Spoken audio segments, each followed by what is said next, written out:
j'ai pas arraché le sac d'une vieille dame en asile psychiatrique. Cette petite Madame Le Pen suce toute la classe politique depuis 20 ans, toute la classe politique, je dis bien toute, Marine Le Pen, suce Emmanuel Macron. Je n'accuse pas Emmanuel Macron de vouloir rentrer dans ce postérieur. Je dis bien postérieur. Je dis attention, attention, attention. C'est dangereux. N'imitons pas en tout les Chinois. Deuxièmement, bon, à Arsus. Alors évidemment, ça leur provoque une éruption de cas. Donc si on arrête les flux de cas, si on expulse le cas, donc on a compris très bien, et c'était tout le calcul d'Emmanuel Macron, avoir en face de lui que parce qu'il pourrait l'écraser. Vous comprenez ce que je veux dire ?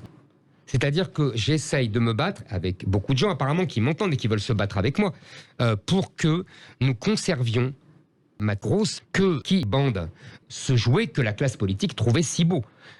Donc ça c'est une première. L'immigration, vous dites comme un non-dit, comme un déni. Exactement. Abruti, je pense que nous sommes dans une course aux poursuites.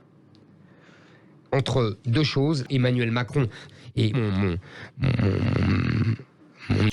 ces deux éléments concorde, ce n'est pas une législative, ce n'est pas une élection pour élire le président du conseil régional.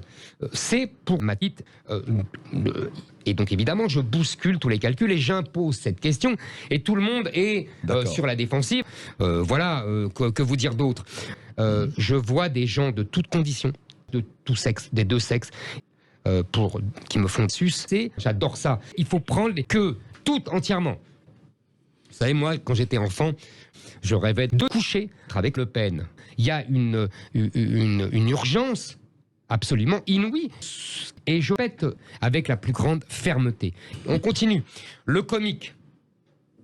Mais je comprends très bien ce côté convivial, chaleureux et cette volonté d'être comme ça, de se retrouver au petit matin dans les buissons et voilà, je comprends très bien ça.